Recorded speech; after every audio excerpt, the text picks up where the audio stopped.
There's a phrase in espionage circles that goes, "Superdollars are US dollars, just not made by the US government." And that's not a joke. That's how good they are. So good that even experienced bank tellers and anti-counterfeiting machines struggle to tell them apart. These are the North Korean superdollars, perfect forgeries of the $100 bill, crafted with such precision that they became legends in the world of currency. Only this isn't a legend, it's real. And it's a story worth telling.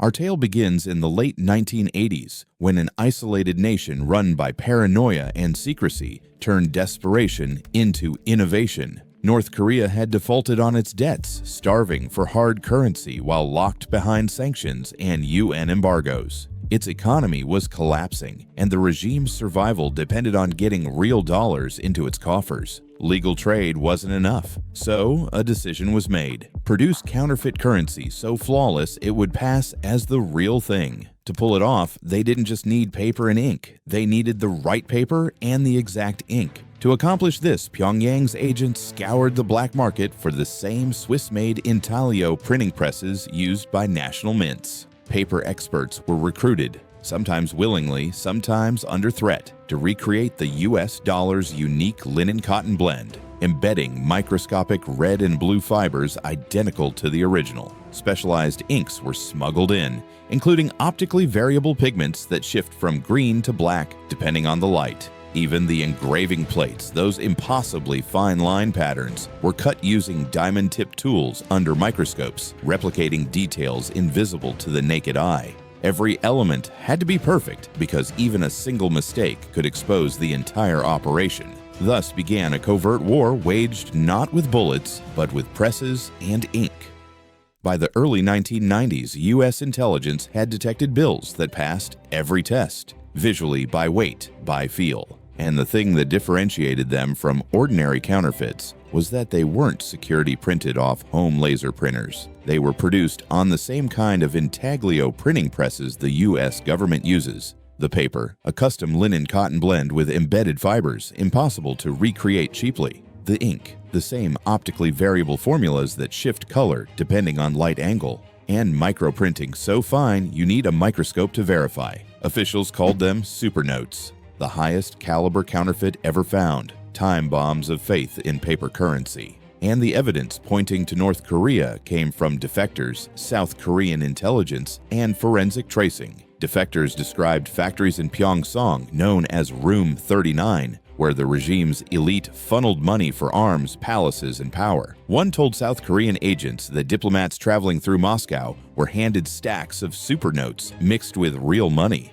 Most diplomats were unaware. They just paid their expenses blindly. The operation was built for plausible deniability, layering criminal proceeds into normalized practice. And Room 39 wasn't just a printing facility either. It handled drug trafficking, precious metal smuggling, and weapons deals, all designed to keep the regime afloat. And the supernote operation fit perfectly into this ecosystem. High value, small volume, easily hidden. Unlike bulky goods, a suitcase of $100 bills could move through an airport without raising suspicion, especially if the person carrying it had diplomatic immunity.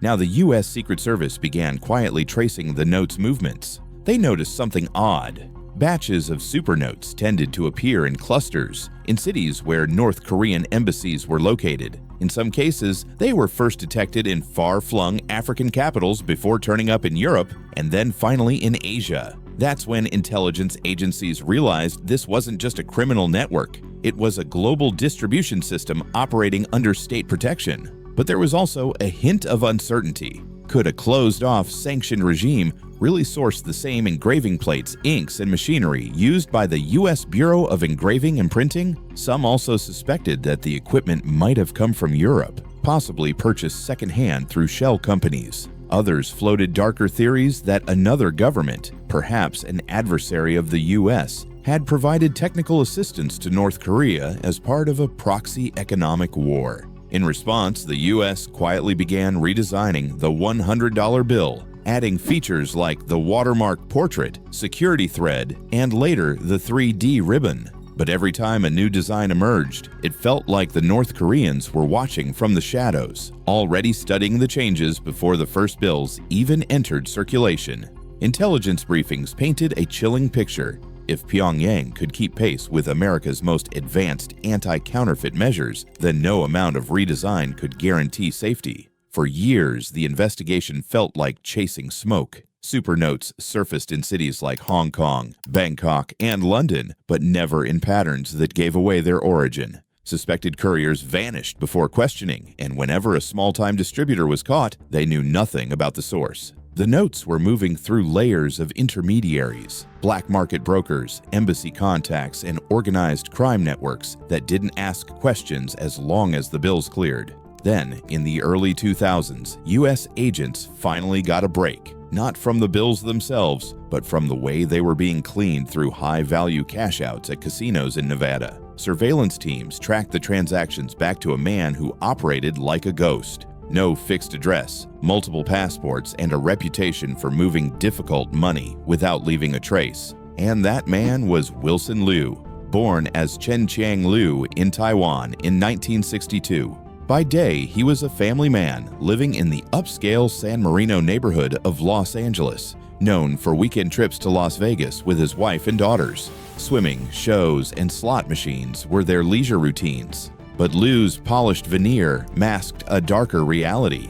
He used those same casinos as laundering machines, slipping supernotes worth millions through slot machines, and collecting clean tickets for cash with effortless precision. His operation smacked of cinematic thrill, but it was real. Liu was part of a network tied back to North Korea's Office 39, an economic crime syndicate mixed with governance and espionage. The U.S. caught him through one of the FBI's most elaborate undercover stings, named Operation Smoking Dragon. Intelligence agencies estimated North Korea could print between $15 million and $25 million worth of supernotes every year. Over decades, that meant hundreds of millions, perhaps billions, slipping into circulation without a trace, enough to fund missile tests, nuclear facilities, and the luxuries of the regime's inner circle. And the truth was, this wasn't new. In 1994, 5 North Korean diplomats were caught in Hong Kong carrying $430,000 in supernotes. They walked free, shielded by diplomatic immunity. That's the advantage of a state-backed criminal operation. Its couriers can't be touched. The U.S. responded by freezing North Korean accounts at Banco Delta Asia in Macau, a move that sent shockwaves through Pyongyang's financial lifelines, because for North Korea, counterfeiting was more than just profit. It was about survival. Then came the most unsettling revelation. These notes weren't just moving through criminal networks, they were moving through governments. North Korea funneled supernotes via embassies, front companies, and covert state channels, blurring the line between economic sabotage and diplomacy. This was economic warfare disguised as trade. Whispers even suggested the CIA had run its own counterfeit program, embedding tiny traceable flaws to follow illicit money flows. No proof ever surfaced, but the theory gained traction because the notes were too perfect, too advanced, for most to believe they came from a country as isolated as North Korea. By 2006, the threat had grown so serious that Interpol issued an orange notice, warning governments to prepare for a counterfeit wave, unlike anything seen before. The U.S. ramped up training for bank staff and border agents, while the Treasury kept tweaking the $100 bill's design. But even after all these efforts, the supernote didn't disappear. It just evolved. Today, investigators believe the presses are still running. Only now, they may be producing counterfeit Chinese yuan with the same obsessive precision. Once again, the trail points to Pyongyang. Whether it's to undermine rivals or simply generate cash, the goal remains the same. Weaponize trust in money until trust itself collapses. And that's the quiet danger of the supernote. It isn't just a perfect fake. It's a perfect fake of the most trusted currency in the world. Every time one slips undetected into circulation, it plants a seed of doubt in the system we all rely on. North Korea didn't just print money, it printed uncertainty. And in global finance, uncertainty is more destructive than any weapon. Ink fades, paper burns, But once trust is gone, it never comes back.